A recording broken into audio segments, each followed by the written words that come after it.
وشر الأمور محدثاتها وكل محدثة بدعة وكل بدعة ضلالة وكل ضلالة في النار.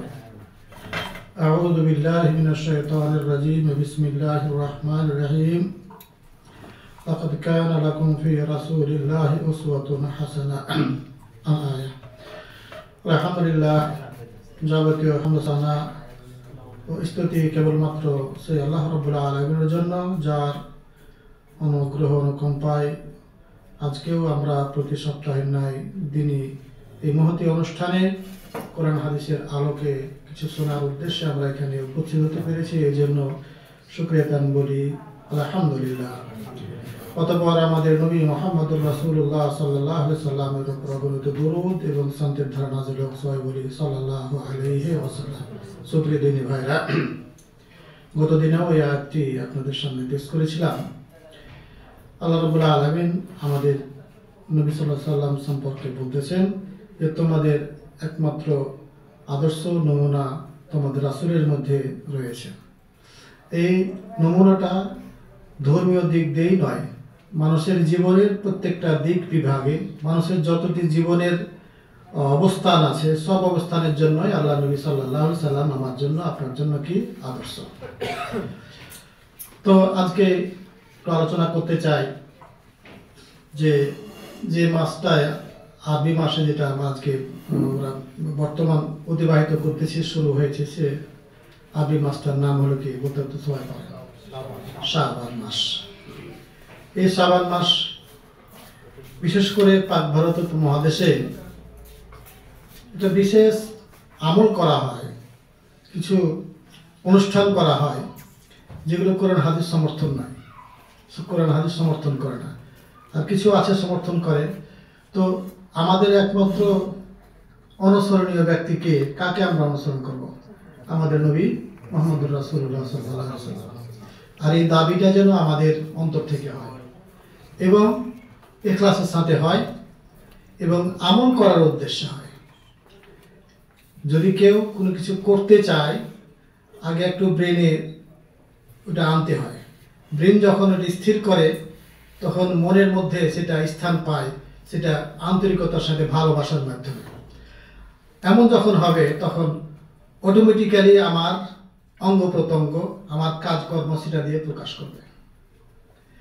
আল্লাহ নবীর কোনো আদর্শ যদি আমাকে ভালো লাগে, আল্লাহ নবীকে যদি আমাকে ভালো লাগে, তা আল্লাহ নবীর মনে যখন আমি স্থান দিতে পারবো, তখন আমার ওই নবীর অনুসরণ করার জন্য আমার অঙ্গ প্রত্যঙ্গ, মেজাজ, কথাবার্তা, আমল সবকিছু কি হবে? এমনি অটোমেটিক্যালি হবে। ওই যে আমি প্রায় বলে থাকি যে টাকাটা আমাদের কাছে খুব প্রিয় জিনিস, টাকাকে আমরা ভালোবাসি, অর্থকে ভালোবাসি বলে কি মনে মনে ভালোবাসে থেকে কি আমরা ক্ষান্ত হতে পেরেছি? না। ওই সৌদি আরবে আসছি, গোলামি করতেছি, তারপরে কষ্ট করছি। কেন? এটাকে অর্জন করতে ভালোবেসছি এজন্য। সত্যিকার অর্থে যদি আমরা দিন ইসলামকে ভালোবাসি, আল্লাহকে ভালোবাসি, নবী ইসলামকে ভালোবাসি এবং আমার আপনার শেষ গন্তব্য যেটা সফলতার গন্তব্য জান্নাত যদি সত্যিকার অর্থে চাওয়া পাওয়া অন্তর থেকে হয়ে থাকে, তো যেই কাজ করলে, যেই আমল করলে, যেই ভাবে চলতে ফিরতে চলাফেরা করতে দরকার তাই করবো আমরা, কারণ এটা আমাদের চাওয়া পাওয়া। যদি আমাদের এটা নেশার মতো হয়ে থাকে, টাকা যেমন নেশা হয়েছে, তো যাই হোক। আর এটা করতে হবে কিসের মাধ্যমে? নবী সাল্লাল্লাহু আলাইহি সাল্লামের অনুসরণের মাধ্যমে। নিজে নিজে চেষ্টা করলে হবে না। কোরআন কারীম আল্লাহ রাব্বুল আলামিন বলেন যে আল্লাহকে তো কেউ রব বলুক, কেউ গড বলুক, যাই বলুক না কেন, ভালোবাসতে চায়। আল্লাহ রাব্বুল আলামিন আমাদের নবী সাল্লাল্লাহু আলাইহি সাল্লামকে ঘোষণাতে বলছেন, তোমরা যদি আমাকে ভালোবাসতে চাও, আল্লাহ নবীকে বলছে, তুমি হে মুহাম্মদ তুমি বলো, তোমরা যদি আল্লাহকে ভালোবাসতে চাও, তাহলে ভালোবাসা হিসেবে ভালোবাসা পেতে হয় আল্লাহ কি করতে হবে? আমি মুহাম্মদ আমার কি করো? অনুসরণ করো। কুল ইন কুনতুম তুহিব্বুনাল্লাহ ফাত্তাবিউনি।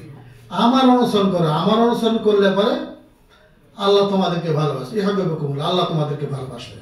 আল্লাহ নবীকে অনুসরণ করলে সন্তুষ্টি পাওয়া যাবে কার? আল্লাহ। আর এর বিনিময়ে আল্লাহ যখন সন্তুষ্টি হবে তখন আল্লাহ কি করবেন? ইয়াগফিরু লাকুম যুনুবাকুম, তোমাদের গুনাহ খাতা মাফ করবে। এর বিকল্পে কোনো গুনাহ খাতা মাফ সম্ভব না।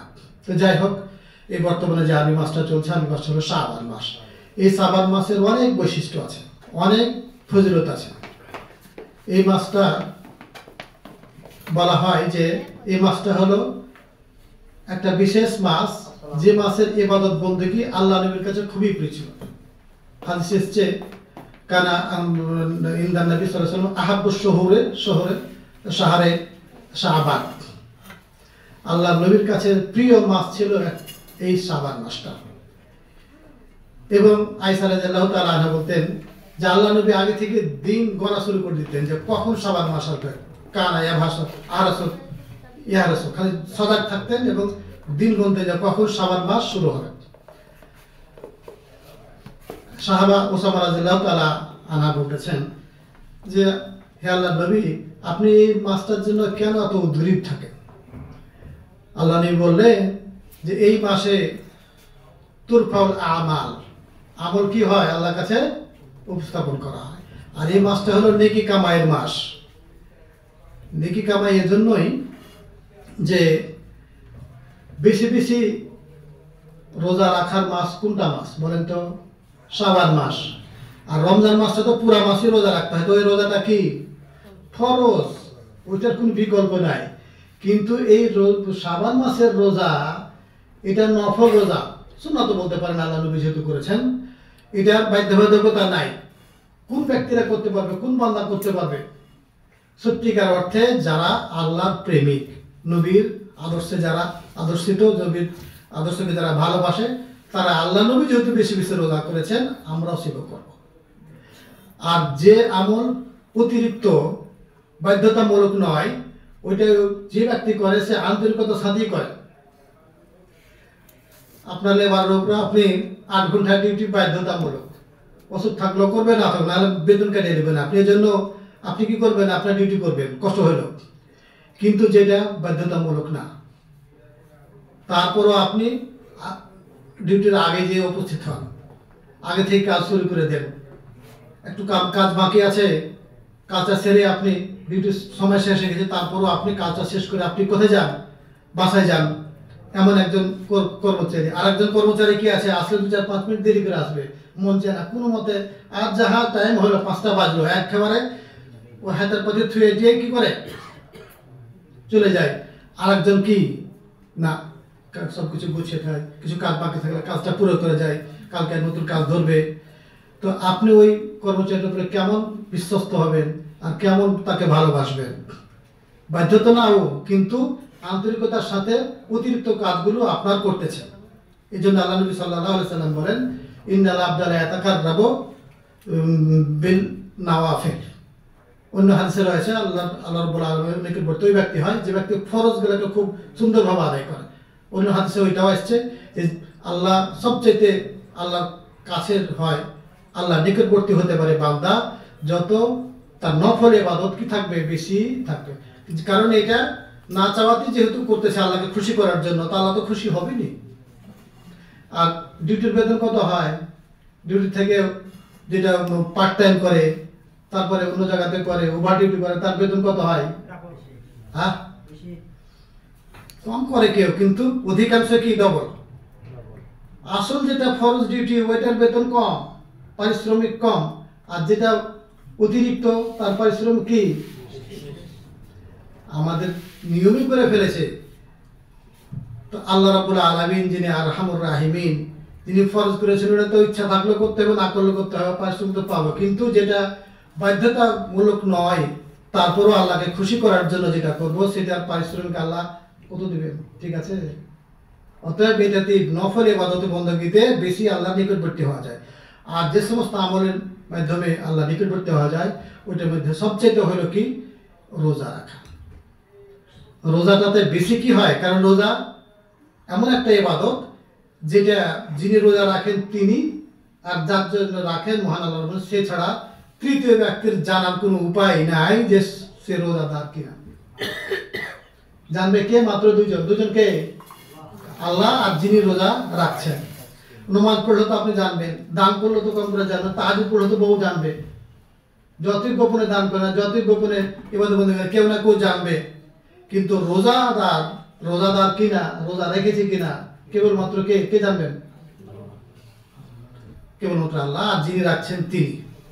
এই জন্য রোজা সম্পর্কে আল্লাহ রাব্বুল আলামিন বলেন হাদিসে কুদসি নবী সাল্লাল্লাহু আলাইহি ওয়াসাল্লামের মাধ্যমে যে সব আমল বান্দার জন্য, কিন্তু একটা ইবাদত সেটা আমার জন্য। ফাইন্না সাওমা লি ওয়া আনা আজজি বিহি, রোজাটা কেবলমাত্র আমার জন্য, আর তার প্রতিদিন আমি কি করবো? ওয়া আনা আজজি বিহি, আর তারই প্রতিদিন আমি নিজ হাতে তা দেবো। অন্য গলা আইন পাস করে দিবে যে দাও নামাজ জন্য এত নাকি, হজের জন্য এত নাকি, গুনাহ মাফ করে দেয়, বলা আছে, অর্ডার দেওয়া আছে, ফেরেশতারা করবে। আর রোজার প্রতিদান কে দিবেন? মহান আল্লাহ রাব্বুল আলামিন দিবেন। তো যেই পারিশ্রমিক কোনো কোম্পানির প্রেসিডেন্ট যদি দেয় কোনো লোককে, আর অনুদান কত বড় হয় বুঝেনি তো। প্রধানমন্ত্রী দেশে যদি দান করে 5 টাকা 100 টাকা দান করলে এখন মানাবে নাকি? বিরাট ধনী কোটিপতি, ওর দানটা 2-4-500 তো মানাবে না, 1 লাখ 5 লাখ 10 লাখ টাকা হলে মানায়। তো মহান আল্লাহ রাব্বুল আলামিন রাজাদের রাজা, ধনীদের ধনী, তিনি যখন তার বান্দাকে নিজ হাতে একটা জিনিসের পারিশ্রমিক উপহার দিবেন, তার দানটা কেমন হতে পারে? তো এমন দান নিজ হাতে আমরা চাই কি না চাই? নিজের বিবেককে মুখে চাইলে হবে না, অন্তর থেকে চাওয়া লাগবে। তো যাই হোক, এই শাবান মাসের ইবাদত বন্দেগী সবচেয়ে নেকির, আর এই জন্য আল্লাহ নবীর কাছে এই শাবান মাসটা কি ছিল? বেশি প্রিয় ছিল, কারণ এটা তো নিজের ইচ্ছায়, বাধ্যতামূলক না। তো হয়তো আয়েশা রাদিয়াল্লাহু তাআলা আনহা বলেন আল্লাহ নবী সাল্লাল্লাহু আলাইহি ওয়াসাল্লাম এই শাবান মাসে বেশি বেশি রোজা রাখতেন। আর এই মাসে রোজা রাখার কারণ এটা বলা হয় শাবান, আর একটু নামও করা হয় শাবান মাসকে কেন শাবান বলা হয়, রমজান মাসকে কেন রমজান মাস বলা হয়। এক্ষেত্রে শাবান মাসকে বলা হয় এই কারণেই যে শাবান মানে গোত্রে গোত্রে ভাগ হয়ে যাওয়া, শাবান থেকে শাবান গোত্রে গোত্রে ভাগ হয়ে যায়। এই জন্যই যে তার আগের মাসটা কি, শাবান মাসের গত মাসটা কি গেল আরবিতে? রজব মাস। বছরের জামানে জাহেলিয়াতের যুগ থেকে কি আসছে? 4টা মাসকে কি বলা হয়? সম্মানিত মাস, হারাম মাস। এটা আগে থেকে, ইসলাম আসার আগে থেকে আরব দেশের প্রচলন ছিল। এই 4টা মাস এসে গেলে পরে এই 4 মাসের মধ্যে তারা বিবাদ, ঝগড়া বিবাদ, অন্যায়, ফেসকে ফজর, ফাসাদ, গুনার কাম কিছু করতো না। তারা মনে করতো যে এই 4 মাসে গুনাহ করা মহাপাপ, সব সাধু সেরে যেত। তো 3টা মাস তো ঠিক আছে পরস্পর, সে 4টা মাসকে কি বলতে পারেন কেউ?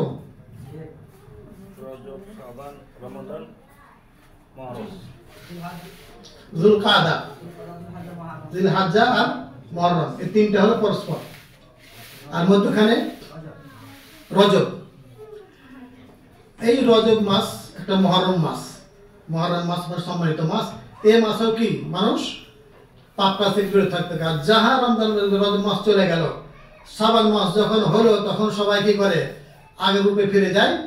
কে বলে যে কাজ কাম করো, কে বলে যে যার যেটা রাগ ছিল, প্রতি রাগ ছিল, এতদিন ছিল, মারামারি শুরু করে, যুদ্ধ শুরু করে, তারকা ছোট ফেতনা ফাসাদ শুরু করে দেয়, লড়াই শুরু করে দেয়। আগে থেকে ছিল রমজান মাসের কারণে, যেমন আমরা অনেক কাজ করি না, রমজান মাস শুরু করে দিই আবার সিগারেট খাওয়া, অন্যায় কাজ করা, তখন পাপ পুণ্য করি না, ওই একই ছিল জামানা জাহেলিয়াতের যুগে। তো রজব মাস ছিল বন্ধ, এবার যা ছিল আপন আপন কাজে সব ব্যস্ত অনুযায়ী শুরু করে দেয়।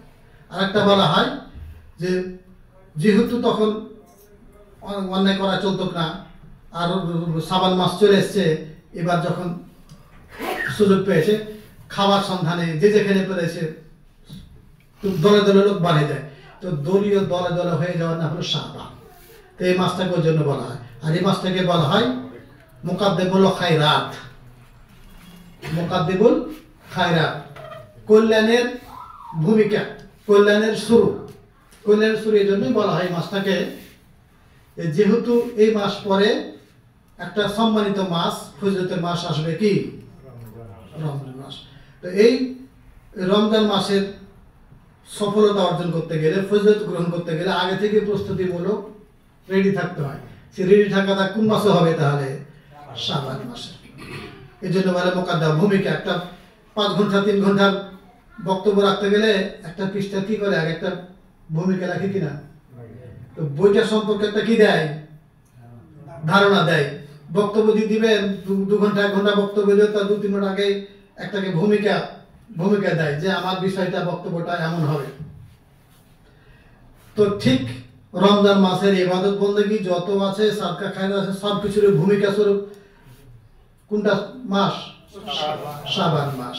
অতএব এই মাসে সবকিছু আপনার চুম্বক চুম্বক আকারে আপনাকে আমল করে দেখে দিতে হবে, শুরু করতে হবে। এখানে বলা হয় মুকাদ্দমা। ইমাম বাকিলি রাহিমাহুল্লাহ বড় মুহাদ্দিস ছিলেন। উনি বলেন যে আমরা যে চাষাবাদ করি, ফসল কখন কাটি? যখন ফসল জমিতে পেকে যায় তখন একদিন কাস্তিটা কামড়ালিয়া বা নিজেই যা কি করি, এখন তো মেশিন হয়ে গেছে, আগে তো বলদ চললে করতে হতো, মেশিন যা ফসল আসে, তো ফসল সময় গেলে কি ফসল পাওয়া যায় নাকি? কি করতে হয়? তার আগে কি আবাদ করতে হয়। তো ইমাম বাকিলি রহমতুল্লাহ আলাইহি বলেন প্রকৃত চাষাবাদ মুমিনদের কি কিসের চাষাবাদ করা উচিত? আমাদের নেকির। দুনিয়াটা বলা লাগবে না, এমনি করবো, হুজুরও করবে, সবাই করবে, এইটা করা লাগবে না। কিন্তু সত্যিকার অর্থে যারা মুমিন হবে তাদের আবাদ, তাদের চাষাবাদ, তাদের ফসল হলো কি পরকালের পাথেও নেকি। এই নেকির ইবাদত করতে গেলে, নেকির চাষ করতে গেলে বলা হয় কি যে উনি বাকিলি রহমতুল্লাহ আলাইহি বলেন শাহরুল রাজাব বলা হয় জারুল শাহর, ফসল লাগার সময় মাস। রজবটা হলো ফসল লাগার মাস। বা শাহর শাবান সাকিউল জারুল শাহর বলা হয়। আর শাবান মাসটা হলো কি খেতে পানি চাষে পানি দেওয়ার সময়। এবার বীজ লাগাচ্ছেন, খেতে পানি দিয়েছেন, এবার আপনার ক্ষেত প্রস্তুত হয়ে এবার কি করবেন? আপনি কাস্তিলে এবার মাঠে যাবেন কি করতে? ফসল কাটতে। ওই ফসল কাটাটা হলো কি রমজান মাস। আগে প্রস্তুতি করেছেন, মনে মনে প্রস্তুতি নিয়েছেন, শুরু করেছেন, চাষাবাদ করেছেন, এবার চাষাবাদ করে ফসল রমজান মাসে ইবাদত করা হয়ে গেছে, এবার ফসল পেয়ে গেছে আপনার। এবার কি ইতকুমিনান না, তারপরে কত খায়রাত, কত কিছু ঘোষণা যেগুলো আল্লাহ নবী দিয়েছেন, আমাদের নবী সাল্লাল্লাহু আলাইহি ওয়াসাল্লামের মাধ্যমে আল্লাহ রাব্বুল আলামিন দিয়েছেন, এবারে একটু পেয়ে যাবে। তো এই শাবান মাসটা হলো তার প্রারম্ভিক। এজন্যই আল্লাহ নবী সাল্লাল্লাহু আলাইহি ওয়াসাল্লাম বেশি বেশি করে এই মাসে কি রাখতেন? রোজা রাখতেন। আয়েশা রাদিয়াল্লাহু তাআলা আনহা বলতেছেন কানা নবী সাল্লাল্লাহু আলাইহি ওয়াসাল্লাম ইয়াসুমু শাবান হাত্তা লা জানান্না হাত্তা লা ইফতার। আল্লাহ নবী রমজান শাবান মাসে রোজা রাখতে গেলে ভাবতাম যে আর বুঝি না, আল্লাহ নবী কি করবেন না, রোজা ছাড়বেন না।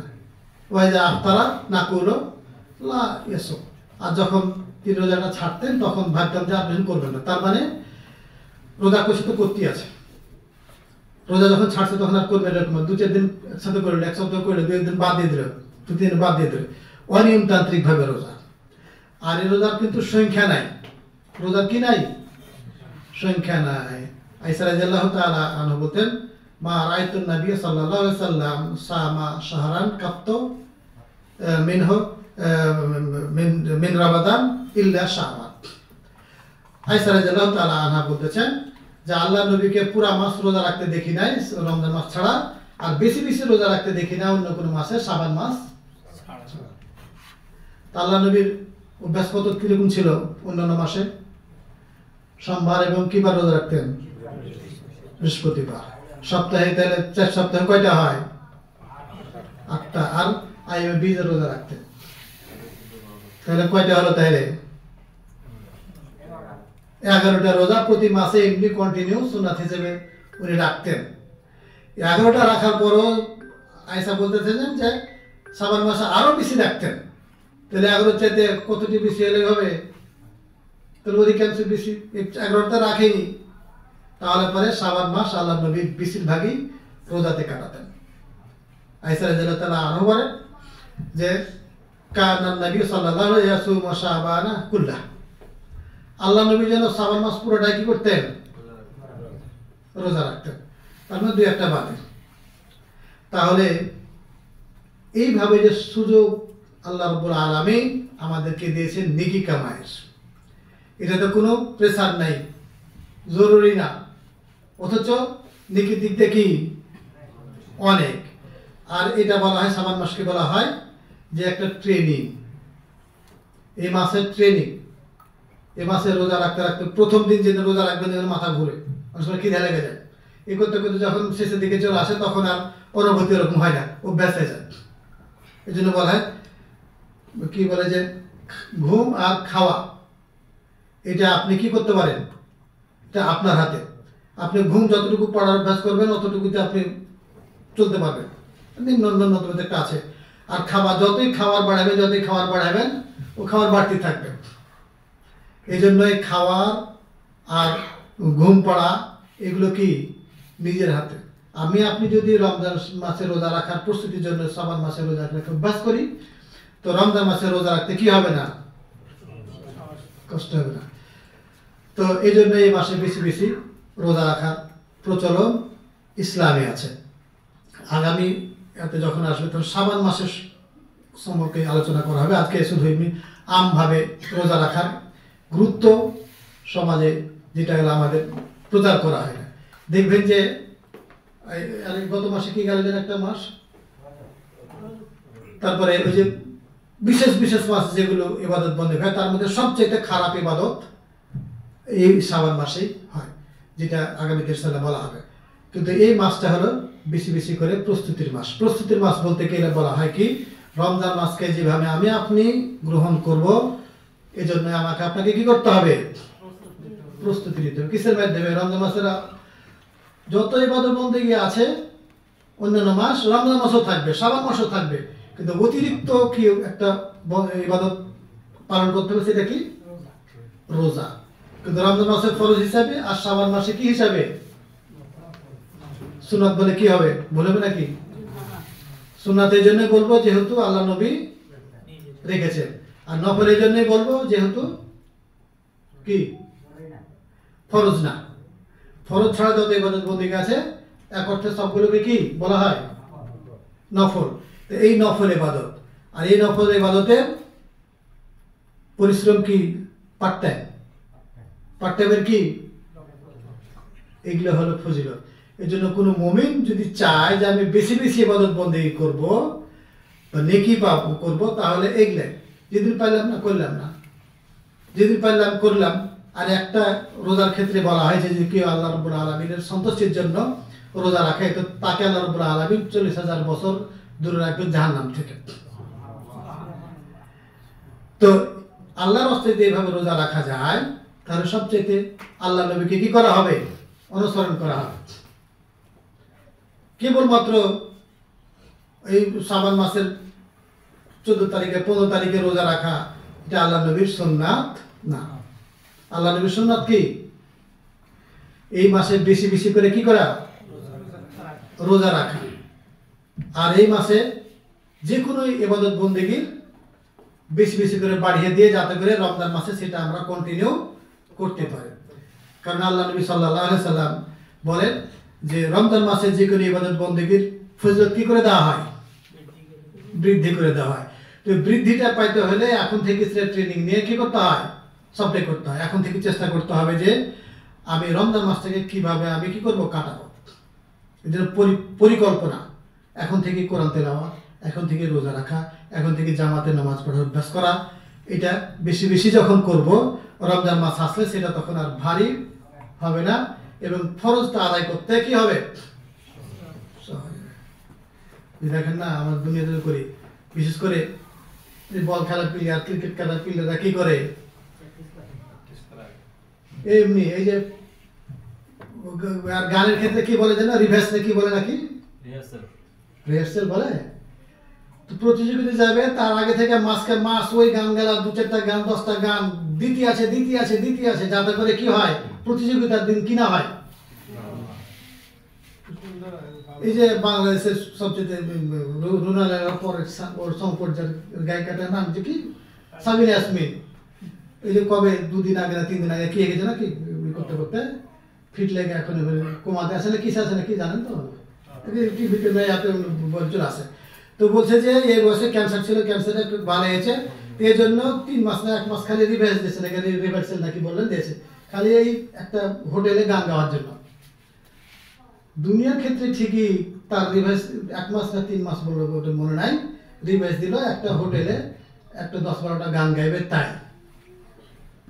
দুনিয়ার ক্ষেত্রে যদি এত যদি করতে হয়, তো যেটা রব্বুল আলামিন আমার আপনার উপরে ফরজ করেছেন, যেটা ইসলাম ধর্মের একটা মূল ভিত্তির একটা ভিত্তি, সেটাকে সুষ্ঠুভাবে পালন করার জন্য রিভার্সাল কি দেওয়া আমাদের জরুরি নয়? অবশ্যই না। এই দিনের রোজা আছে সেদিন বল খেলা প্লেয়ার, ওরাকে দেখেন তো কি আগে টাইট উঠিয়া বল মারে টিম মারে লাফালাফি করে নাই করে, যখন টাইম হলো তখন পোশাক পরে বল নেমে যায় না। দুনিয়ার ক্ষেত্রে ঠিকই প্রস্তুতি, ডিউটিতে যাওয়ার আগে গোসল টোসল করে নাস্তা নাস্তা খাইয়া দিয়ে একবারে পোশাক পরে একবারে যায় ডিউটিতে চলে। ডিউটিতে যাওয়ার পরে পোশাক কেউ পরে, আমরা পরি নাকি? এটা তো ঠিক দুনিয়ার ক্ষেত্রে তো ঠিকই বুঝি যে যখন কাজে লেগে যাবো একবারে কাজ চলতে থাকবে। কিন্তু ইবাদতের ক্ষেত্রে আমরা কতটুকু প্রস্তুতি গ্রহণ করি মনকে জিজ্ঞাসা করতে হবে। তাহলে পরে আমার আয় ব্যয়, আমার ইবাদত বন্দেগী, লেনদেন, আদান প্রদান যত কিছু থাকবে, যেন এই মাসে কি করতে হবে আমাকে পরিকল্পনা করতে হবে। আর এই পরিকল্পনার মাসটা কি বলা হয়? শাবান মাস, যেটাকে মতেন হলো মোকাদ্দামাতুস শাহর রমাদান। এই মাসটা হলো যে রমজান মাসের ইবাদত বন্দি করার একটা সূচনা, ভূমিকা যার যত ভালো হবে তার বই তত বড়। ভূমিকায় তো দেখে আগে মানুষ দেখে, বইটা যখন চমক লাগে, যখন ভূমিকা লেখা থাকে এক পৃষ্ঠা, তখন গুরুত্বপূর্ণ বই, খুব ভালো বই পড়বে। তা আপনার আমার ভূমিকা ইবাদত করার জন্য কতটুকু থাকা দরকার নিজেরাই বুঝতে পারবো। কিন্তু দেখা যায় যে একজন মুহাদ্দিস বলেন যে আপনি সত্যিকার অর্থে মুমিন কিনা একটু ভেবে দেখবেন। তার মধ্যে দুটা বেশি করে উনি বলেন যে রমজান মাস আসার আগে রমজান মাসটাকে গ্রহণ করার জন্য আপনি কেমন মনে থেকে উদ্গ্রীব। খরচ টরচের ক্ষেত্রে না, এবার রোজা যে রাখবেন, সে রোজা রাখা সঠিকভাবে রাখা, রোজা রেখে যে ইবাদতবন্দি করতে হয়, কোরআন তেলাওয়াত করতে হয়, যাকাত দিতে হয়, বা আরও যত নেকির কাজ করতে হয়, খারাপ কাজ ছাড়তে হয়, বেশি বেশি করে ইয়েতে কাজ করতে হয়, উমরার কথা এসছে হাদিসে, এগুলা করার জন্য আপনি কতখানি আগ্রহী। যদি দেখেন যে ছটপট করছে মন, বাচ্চারা যখন ঈদ কখন আসবে বাপ মাকে প্রতিদিন জিজ্ঞাসা করে যে আর কয়দিন পর ঈদ আব্বা, আর কয়দিন পর ঈদ। তার মানে তাদের কাছে এত আনন্দের, এত আগ্রহের আগে থেকে করে, কিন্তু আমাদের কাছে অত লাগে কি কিছুই মনে হয় না। তার মানে ওটা আমাদের কাছে এখন আর গুরুত্বপূর্ণ না। একসময় আমাদেরও ছিল যখন ছোট ছিলাম। নেকির ক্ষেত্রে কেউ স্বয়ং সম্পূর্ণ না। নেকির ক্ষেত্রে আমাদেরকে ওই বাচ্চাদের মতনই আগ্রহী থাকতে হবে, আগে থেকে প্রস্তুতি থাকা লাগবে। কারণ আমরা মহতাজ। একটা নেকির জন্য কি হবে আমাদের কিয়ামতের দিনে খেলতে পারি? বাস্তবে তো দেখি না বলে, যেখানে আমরা দুনিয়াতে একটু বিপদ দেখি সেখান থেকে আমরা দূরে থাকি, কিন্তু পরকালের বিপদ যে সবচেয়ে বড় বিপদ, বাঁচার জন্য কতটুকু আমরা সজাগ থাকি এটা আমরা নিজেরাই চিন্তা করি। তো বলা হয় যে এই মাসে আমাদেরকে প্ল্যান এস্টিমেট দিতে হবে, আর এই মাসের রোজা বেশি বেশি করে। একটা হাদিস আসছে যে ইযা কানা নিসফু শাবান ফালা তাসুমু, আবু হুরায়রা থেকে বর্ণিত, আল্লাহ নবী সাল্লাল্লাহু আলাইহি ওয়াসাল্লাম বলেন, হাদিসটা আবু দাউদের সহিহ হাদিস, যে শাবান মাসের 15 তারিখ হয়ে গেলে পরে আর রোজা রাখতে নাই।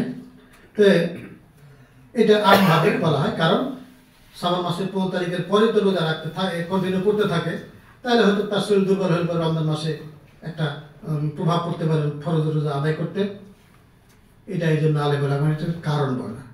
আর আরও বলে থাকেন যার অভ্যাস আছে সোমবার আর বৃহস্পতিবার রোজা রাখা, সে ওই কন্টিনিউ করতে পারবে, সেই জন্য তার জন্য কোনো অসুবিধা নেই। আর যে বলে যে অন্যান্য মাসে সে যে কোনো সময় রোজা রাখে, সুযোগ পেলে রোজা রাখে, তার যদি অভ্যাস থাকে তাহলে সেও রোজা রাখতে পারে। কিন্তু আমভাবে বলা হয় যে শাবান মাসের 15 তারিখের পরে রোজা না রাখা। এটা আমার আপনার ইমানের উপরে, আমার আপনার আগ্রহের উপরে সেটা কি করবে, ডিপেন্ড করবে। একবারে হারাম বলা যাবে না, রোজা রাখতে পারেন। এমন দেখা গেল যে অনেক ভাই শুরুর দিকে রোজা রাখা তার সম্ভব হয়নি, সে জানে যে ফজিলত এরকম, নেকি এরকম বেশি, তো শুরুর দিকে সম্ভব হয়নি, শেষের দিকে রাখতে পারে, আগেরটা যেহেতু করতে পারে না। আর যদি পুরাটাই কিছু কিছু বাদ দিয়ে করতে পারেন তাতে কোনো অসুবিধা নাই। এবং এই হাদিসটা যে না করা হয়েছে, নাটা একবারে হারামের পর্যায়ে না নয়, এটা মুহাদ্দিসিন বলে থাকে। তো আমরা আর যেহেতু রমজান মাসে আমাদের ক্লাস হবে না এরকম, এই জন্য রমজান মাস আগে রমজানের প্রশিক্ষণমূলক কিছু আলোচনা রাখা হবে, আর সামনে ইনশাল্লাহ সরবরাহ সম্পর্কে আলোচনা করা হবে, আর শেষের দিন রমজান মাসের নিয়ম কানুন আপনাদের দেওয়া হবে। যদি এই বিষয়ে দু একটা প্রশ্ন থাকে ভাইজান করতে পারেন। জাযাকুমুল্লাহ খাইরান।